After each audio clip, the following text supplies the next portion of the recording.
Depois, vendo Jesus que tudo estava consumado, para se cumprir a Escritura, disse: tenho sede. João 19, 28. Tenho sede. Olhe para isso como símbolo do seu sofrimento substitutivo. O grande fiador diz: tenho sede, porque ele é colocado no lugar do pecador e deve, portanto, sofrer a pena do pecado pelos ímpios. Deus meu, por que me desamparaste? Demonstra a angústia de sua alma. Tenho sede expressa em parte a tortura do seu corpo, e ambas foram necessárias, porque está escrito quanto ao Deus de justiça que ele pode fazer perecer no inferno, tanto a alma como o corpo. E as dores que são devidas à lei são de ambos os tipos, toca tanto o coração quanto a carne. Vejam, irmãos, onde o pecado começa, e veja que aí ele termina. Começou com a boca de apetite, quando foi pecaminosamente gratificado, e termina quando um apetite semelhante é graciosamente negado. Nossos primeiros pais colheram o fruto proibido e, ao comerem-no, assassinaram a humanidade. O apetite foi a porta para o pecado, portanto, por isso nosso Senhor sofreu. Com tenho sede, o mal é destruído e recebe sua expiação. Vi outro dia o símbolo de uma serpente com a cauda em sua boca, e se eu for um pouco além da intenção do artista, o símbolo poderá representar o apetite engolindo a si mesmo, um apetite carnal do corpo. A satisfação do desejo por comida primeiramente nos levou para debaixo do primeiro Adão, e agora a dor da sede, a negação daquilo que o corpo ansiava, restaura-nos ao nosso lugar. E isso não é tudo. Sabemos por experiência que o efeito atual do pecado em cada homem que se entrega a ele é a sede da alma. A mente do homem é como as filhas da sanguessuga que clamam para sempre: dê. Metaforicamente entendido, sede é insatisfação, o desejo da mente por algo que ela não tem, mas que anseia ter. Nosso Senhor diz: se alguém tem sede, venha a mim e beba. Sendo essa sede o resultado do pecado em todos os homens ímpios neste momento. Bem, Cristo, estando no lugar dos ímpios eleitos, sofre sede como um tipo dele, colhendo o resultado do pecado. Mais solene ainda é o reflexo de que, segundo o próprio ensino de nosso Senhor, sede também será o resultado eterno do pecado, pois ele diz sobre o rico glutão: no inferno, estando em tormentos, levantou os olhos, e cuja oração que lhe foi negada foi: Pai Abraão, tem misericórdia de mim, e manda Lázaro que molhe em água a ponta do dedo e me refresque a língua, porque estou atormentado nessa chama. Agora lembrem, se Jesus não tivesse passado sede, cada um de nós teria ficado com sede para sempre, longe de Deus, com um abismo intransponível entre nós e o céu. Nossas línguas pecaminosas, empoladas pela febre da paixão, deviam ter queimado para sempre, se não fosse pela sua língua ter sido atormentada pela sede em nosso lugar. Suponho que o tenho sede foi pronunciado em voz baixa, de modo que talvez apenas um ou outro que estava perto da cruz o ouviu, em contraste com o brado mais alto de Lama Sabactane e o brado triunfante de está consumado. Mas aquele suspiro suave final, tenho sede, deu fim para nós àquela sede que, caso contrário, insaciavelmente feroz, estaria sobre nós por toda a eternidade. Ó queridos, que substituição maravilhosa do justo pelos injustos, de Deus pelo homem, do Cristo perfeito por nós culpados, rebeldes, merecedores do inferno. Magnifiquemos e bendigamos o nome do nosso Redentor. Parece-me deveras maravilhoso que esse tenho sede deva ser, por assim dizer, a desobstrução de tudo. Ele mal tinha dito tenho sede e bebido vinagre quando bradou está consumado. E tudo estava acabado. A batalha foi travada e a vitória conquistada para sempre. E a sede de nosso grande libertador foi o sinal de ter ferido seu último inimigo. A enxurrada do seu sofrimento havia superado a marca máxima do volume de água e começou a ser aliviada. O tenho sede foi o suportar da última dor. E se eu disser que essa foi a expressão do fato de que as dores de Jesus tinham finalmente começado a cessar e a fúria delas passara, e o fez capaz de notar suas dores menos intensas. A emoção de uma grande luta faz os homens esquecerem a sede e a fraqueza. E só quando tudo se acaba que eles voltam para si mesmos e percebem que suas forças se esvaíram. A grande agonia de ter sido abandonado por Deus tinha se acabado, e ele se sentiu fraco quando a tensão foi tirada, quando a tensão foi retirada. Gosto de pensar em Nosso Senhor dizendo: está consumado, imediatamente depois de exclamar: tenho sede, pois essas duas vozes soam tão naturalmente juntas. Nosso glorioso Sansão lutou contra os nossos inimigos. Montões sobre montões, ele feriu os seus milhares, e agora, como Sansão, ele estava com muita sede. Ele tomou um pequeno gole de vinagre e sentiu-se aliviado. O mal lançou fora a sede, bradou como um conquistador: está consumado, deixando o campo cheio de reconhecimento. Exultemos ao ver nosso substituto ir até o fim com sua obra, mesmo sendo um fim amargo, e então, com um consummatum est, retornando ao seu Pai, Deus.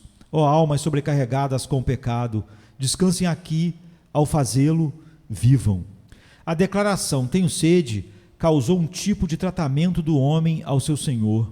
Foi uma confirmação do testemunho da Escritura que diz respeito à inimizade natural do homem com Deus. De acordo com o pensamento moderno, o homem é uma criatura muito boa e nobre, lutando para se tornar melhor.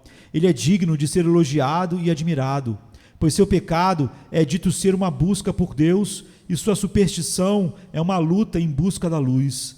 Grandioso e um ser digno como ele é, a verdade deve ser alterada para ele.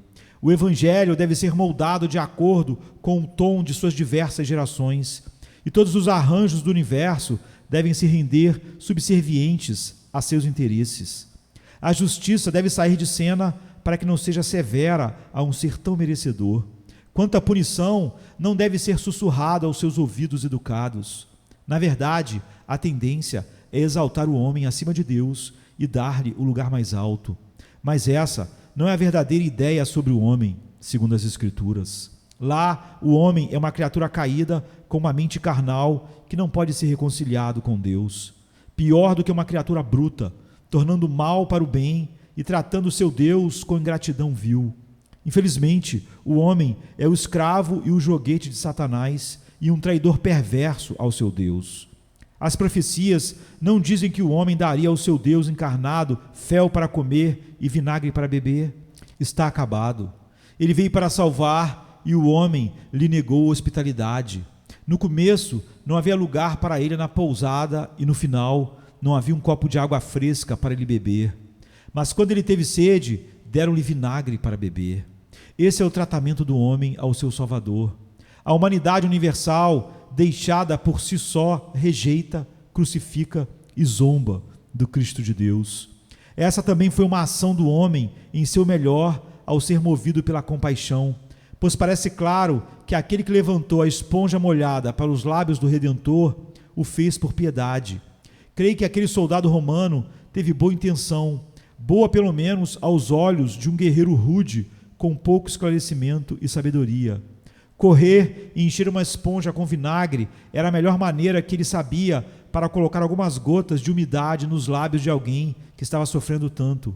Mas embora ele tenha sentido um pouco de piedade, foi como se fizesse a um cão, pois não demonstrou nenhuma reverência, mas zombou quando ele trouxe certo alívio. Lemos igualmente os soldados o escarneciam e, aproximando-se, trouxeram-lhe vinagre. Quando nosso Senhor gritou, Eloi, Eloi, e depois disse, tenho sede, as pessoas ao redor da cruz disseram, deixa, vejamos se Elias vem salvá-lo. Zombando dele, e de acordo com Marcos, aquele que lhe deu o vinagre proferiu as mesmas palavras. Ele teve pena do sofredor, mas o considerou tão pouco que se juntou às vozes que o escarneciam. Mesmo quando o homem se compadece dos sofrimentos de Cristo, e o homem teria deixado de ser humano se não se compadecesse, ele ainda escarnece do Senhor. O próprio cálice que o homem dá a Jesus é ao mesmo tempo desprezo e compaixão, pois o coração dos perversos é cruel.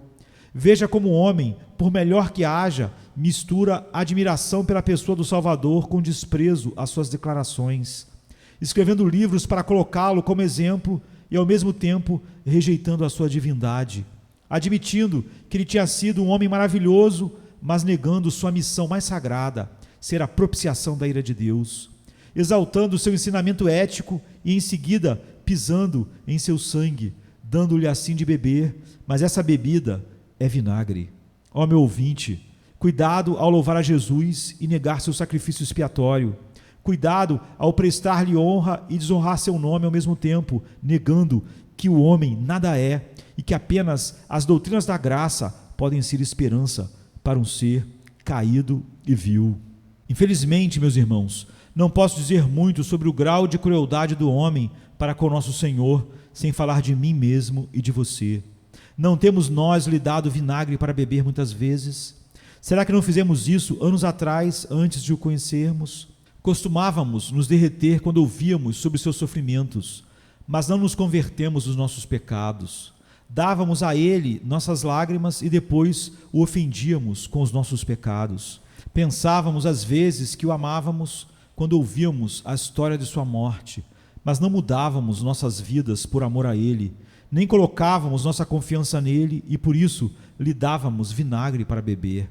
A tristeza nem termina aqui, pois as melhores obras que já fizemos, os melhores sentimentos que já tivemos e as melhores orações que já oferecemos se tornavam azedos e ácidos como pecado.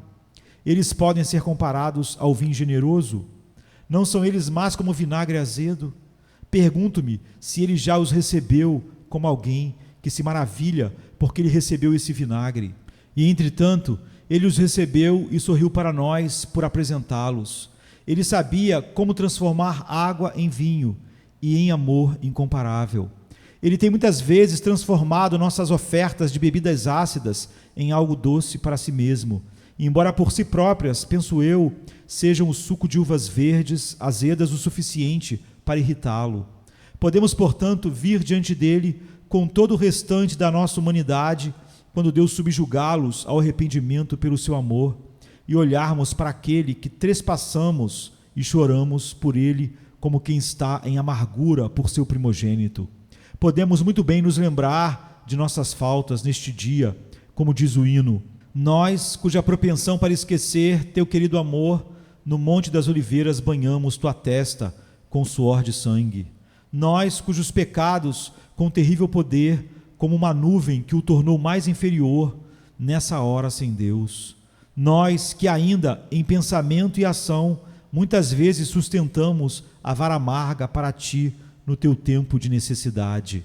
Que o Espírito Santo nos faça ouvir realmente a melodia e a harmonia dessa canção tão triste.